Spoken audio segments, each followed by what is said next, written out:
법성 본래 상적하니 탕탕 무유 변반이니라 나 무아미 답을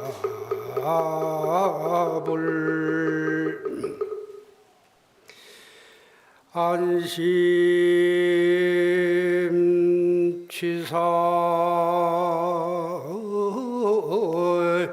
지간이면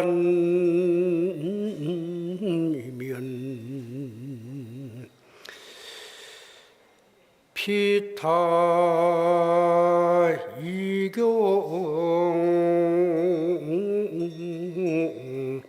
회환 이러구나 나 무아미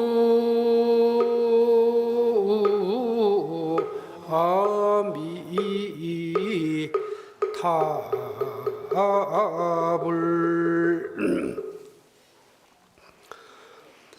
법성은 본래 상적하니 탕탕무유 변반이로구나. 안심치사 지간이면 피타 이경 회환이로구나. 법성은 본래 항상 고요하고 활짝 트여서 끝이 없다. 마음을 써서 취하거나 버리거나 하는 사이에 두 경계가 소용돌이에 빠지게 된다. 우리 모두 간직한 법성은 또 청정한 심성은 본래부터 맑고 고요한 것입니다. 비유하자면은 구름 벗어진 텅 빈 하늘과 같은 것이다. 허공이 텅 비어서 변함이 없는 것처럼 우리 모두 간직한 근본 마음자리는 변함이 없는 것이다. 애써 마음을 써서 취하거나 버리거나 또 옳으니 그르니 하면은 두 경계에 마음을 빼앗길 수밖에 없는 것이다. 인생을 살아가는 사람은 누구나 살다 보면은 선, 악 경계나 또 좋은 것, 나쁜 것 이렇게 두 가지 견해 속에서 항상 차별심을 일으키고 마음이 어렵고 힘들어지게 마련입니다. 그런데 그 차별 경계의 마음이 스스로 마음속에서 일어난 생각의 그림자라는 것을 깨달아 알아야 됩니다. 괴롭고 좋고 힘든 것은 내 마음속에서 내 생각이 그려낸 그림자와 같은 것이다. 맑은 하늘에 갑자기 구름이 밀려와서 대지가 컴컴해지고 천둥번개가 치고 어두운 하늘에 소나기가 내리고 그런 다음에 어디서 바람이 불어서 구름을 흩어버리면은 하늘은 맑고 깨끗하고 청정한 하늘인 것입니다. 비가 오고 구름이 끼고 천둥번개가 친다고 해서 하늘 바탕에는 손톱만큼도 어떤 변화가 없는 것이다. 우리가 하얀 도화지가 있으면은 도화지에다 온갖 그림을 그릴 수가 있으면은 도화지에 그린 그림은 흔적과 자취가 남지만은 허공에 빨간색 페인트, 파란 페인트, 노란 페인트를 가지고 허공에 아침부터 저녁까지 허공에다 칠을 한다고 하면 저 사람이 좀 정신이 좀 덜 된 사람 아닌가. 허공에 어떻게 칠을 한다고 허공에다 저렇게 붓을 가지고 휘둘러 대는가.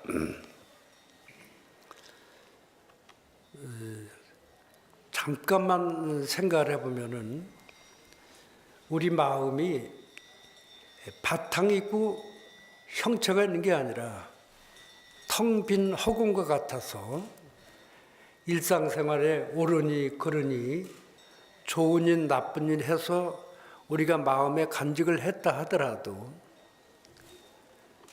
그것은 자신의 착각으로 일으켜서 자기 마음속에 그러한 자취가 있다고 생각을 하는 것이지 우리 근본 마음 자체는 텅 비고 고요해서 때가 묻거나 물들지 않는 것입니다.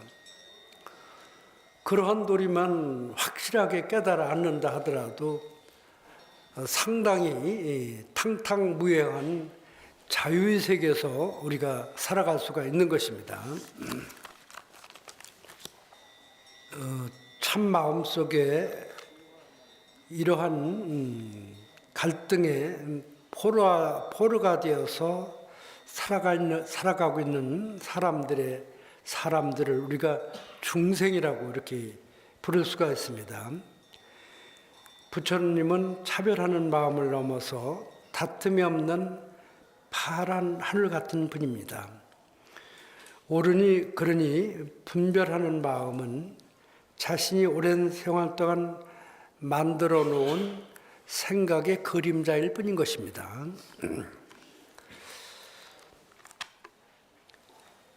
우리 생각을 잘 살펴보면 전부가 마음 가운데 자신이 그려놓은 그림과 같은 것이다. 생각은 마치 바다에 일렁이는 파도와 같은 것입니다. 바닷물은 잠시도 멈춤 없이 출렁거립니다.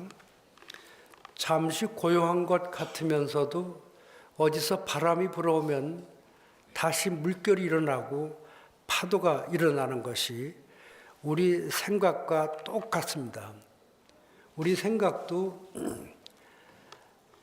한때는 고요하고 맑고 편안한데 맑고 고요한 마음 속에 누군가가 시비를 걸어오고 또 욕설을 해온다면 우리 마음이 들뜨고 화가 나고 짜증이 난다면 우리가 그러니까 생각에 비친 그러니까 마음에 비친 생각으로 그림자를 만들고 그림자에 속고 그림자에 이끌려서 스스로 고통을 받는 것입니다. 그래서 일체 우리 생각은 우리가 만들어 놓은 관념의 틀이라고 생각을 해야 돼요.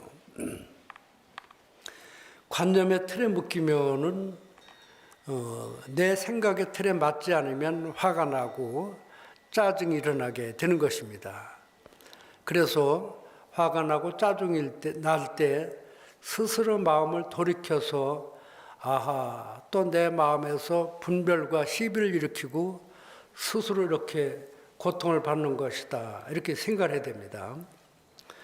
그래서 우리가 순수하고 때묻지 않은 어린 아이 같은 마음으로 돌아가야 되고 그 무구무념이라고 해서 우리 마음 자체가 때가 묻거나 물들지 않는다는 뜻인데 어른들일수록 세상 살면서 집착심이 더 많은 겁니다. 어린아이들이 또 우리가 어릴 때 클 때 이 내가에도 가고 또 바닷가에도 가는데 파도가 밀려와서 또 밀려 들어오고 또 밀려나가고 파도가 끊임없이 출렁거리고 있는데 아이들이 모여서 통고박질을 하는 거라. 한 아이는 아버지가 되고 한 아이는 엄마가 되고 또 아이들끼리 아들과 딸이 돼서 집도 짓고 장독간도 만들고 나뭇가지를 꺾어서 울타리도 만드는데 그렇게 한참 재밌게 노는데 갑자기 큰 파도가 밀려와서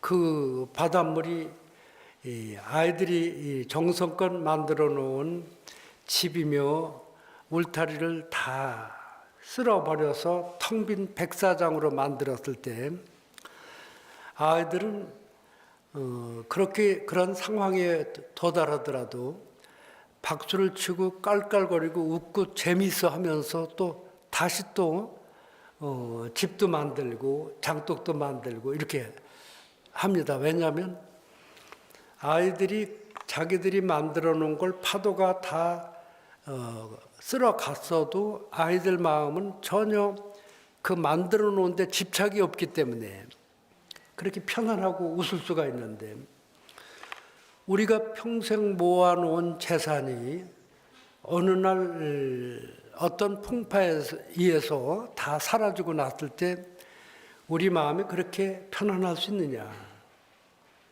이렇게 생각을 해보면 편안할 수가 없잖아요. 그 모아놓은 재산을 잃어버리고 목숨을 끊는 사례가 있었습니다. 지난 일이지만은 부산의 남천동의 어느 할머니가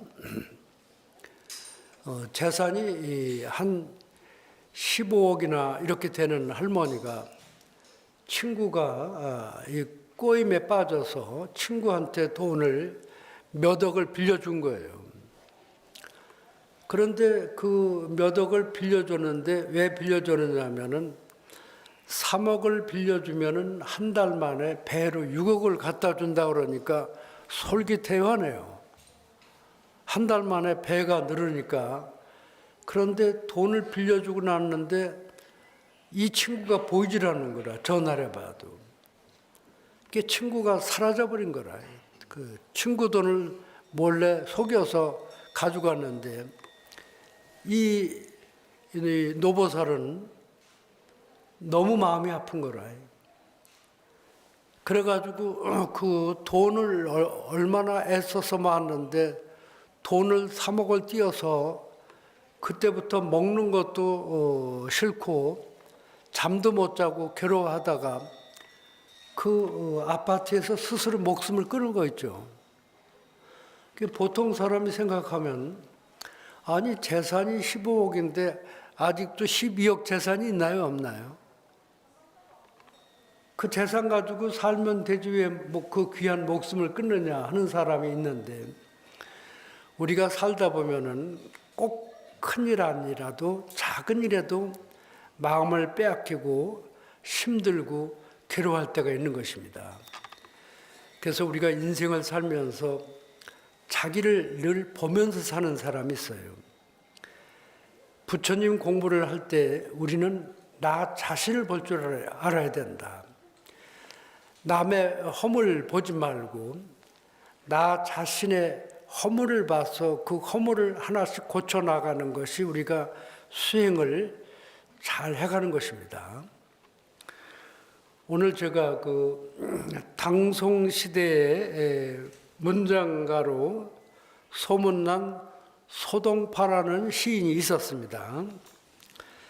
하루는 그 소동파가 옥천사에 계시는 승호 큰 스님을 찾아가 뵙게 된 것입니다. 이 소동파는 이제 속가적으로 말하면 학문이 깊고 시도 잘 쓰고 문장가이기 때문에 이제 그 지역에 승호라는 큰 스님이 계시니까 이 스님이 공부가 얼마나 됐나 한번 그 스님의 공부를 한번 실험해 보겠다 하고 이제 승호 스님을 찾아가게 됐는데, 승호 스님을 찾아가서 처음 뵙겠습니다 하고 그러니까 또 승호 스님도 이렇게 귀한 분이 우리 절에 오셔서 뵙게 돼서 참 고맙다 하고 이렇게 인사를 했습니다. 보아하니 아주 인품이 훌륭하시고, 그런데 어떤 일로 이렇게 절에 오셨습니까 하니까 이 승호 스님이 이 소동파가 저는 성이 칭가라고 합니다. 그러니까 칭자가 뭐냐면 저울 칭자라요. 성이 칭가라고 하는데, 그래서 저는 성이 칭가라고 합니다 하니까 이제 그 승호 선사가 아니 성씨 중에 저울 칭가라는 성이 있습니까 하니까 있습니다. 저는 남의 그러니까 이제 남의 공부한 마음, 다른 사람의 공부한 심을 달아보는 그런 습관이 있습니다. 그래서 오늘은 큰 스님의 그 수행 정도를 실험하기 위해서, 수행 정도를 달아보기 위해서 오늘 이 자리에 왔습니다 하니까 승호 선사가 그렇습니까? 그렇게 남의 수행 정도를 저울로 달 수가 있습니까? 그러면서 갑자기 어욱 하고 소리를 질렀어요. 그러니까 이 소동파가 갑자기 깜짝 놀라서, 그런데 이 승호 선사가 그 수행하신 스님들을 잘 달아본다고 했는데, 지금 내가 억 하고 소리를 질렀는데 이 소리는 몇 근이나 됩니까 하고 물으니까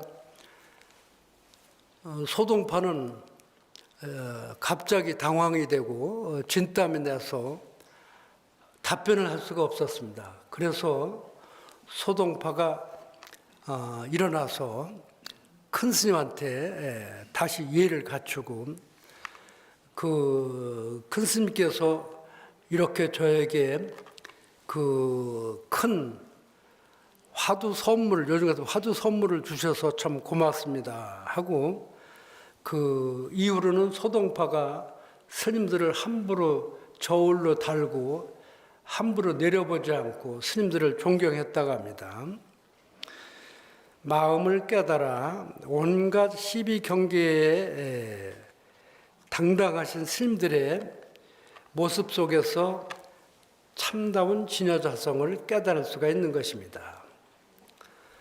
절에서는 기도하고 참선도 하고 봉사도 하면서 자신의 수행에 몰두해 나가야 됩니다. 공부하는데 어려움이 있으면은 서로 탁마하고, 또 서로 공부를 들으면서 공부하는 방편을 서로 이렇게 알려주기도 하면서 이렇게 우리 한거 정진을 해나가야 될 것 같습니다. 합장 한번 하시기 바랍니다. 진성이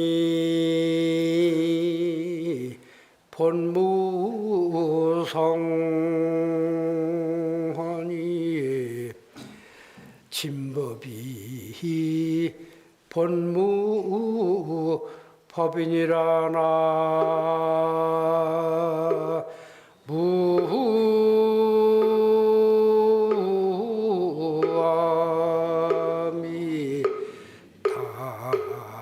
답을 요지에 무법성하니 하처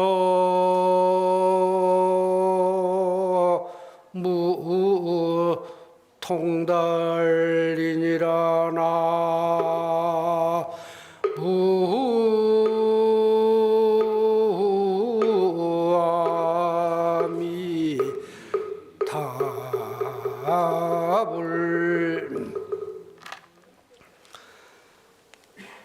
참다운 성품에는 성품이라고 할 것도 없고 참다운 법에는 본래 법이라고 할 것도 없는 것이다. 법성이 없음을 요달해야 알면 어느 곳에도 통달하지 못할 일이 있겠는가.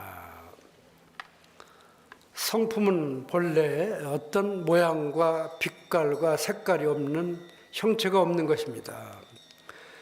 법이라고 하는 것도 본래 텅 비어 공한 것이지 법이라는 것도 어떤 형체가 있는 것은 아니다.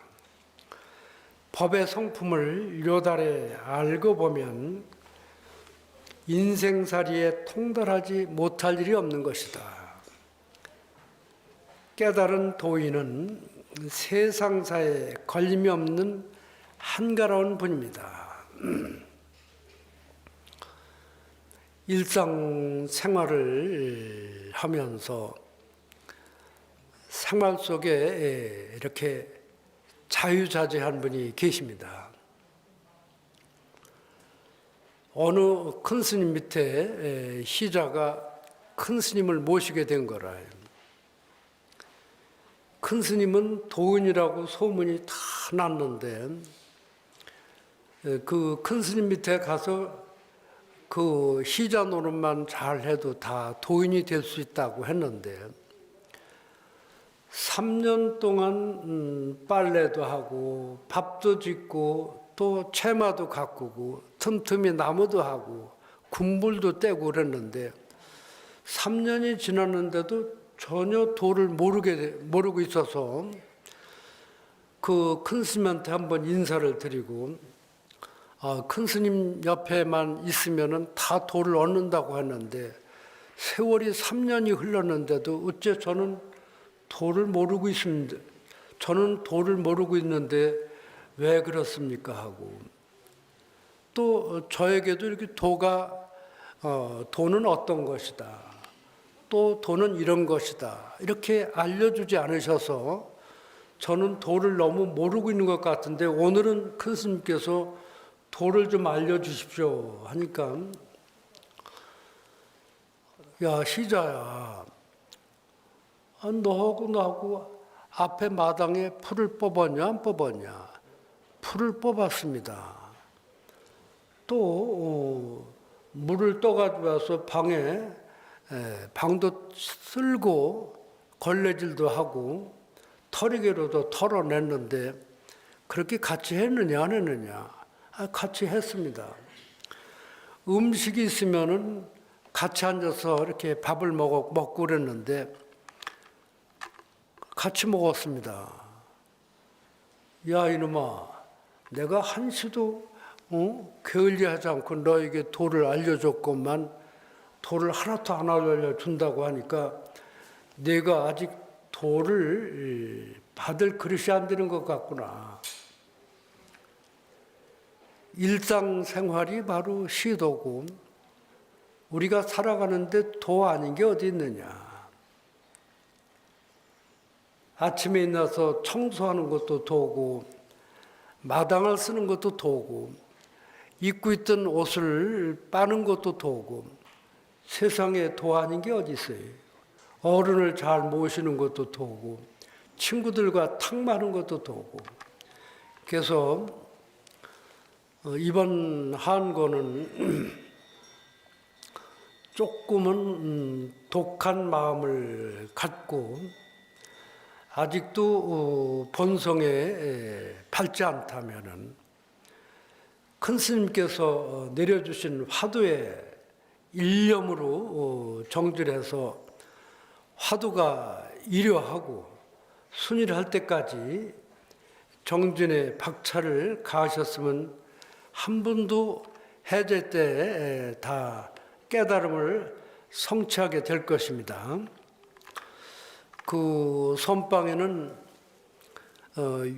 윤화 스님을 잘 모시고 대중이 화합하고 이렇게 정진 잘 하시고 또 유론에는 율주 스님 또 율감 스님이 계시니까 계행에 어긋남이 없는 청정한 가풍으로 정진 잘하시고 강당에는 강주 스님이 계시고 또 학장 스님이 계시고 학감 스님이 계시는데 인원이 몇이 안 되더라도 정진 잘하시기 바랍니다.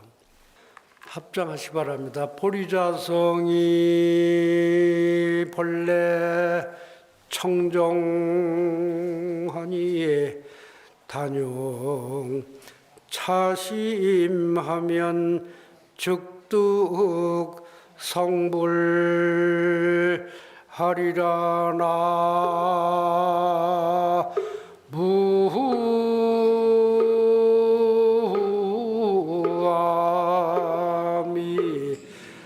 답을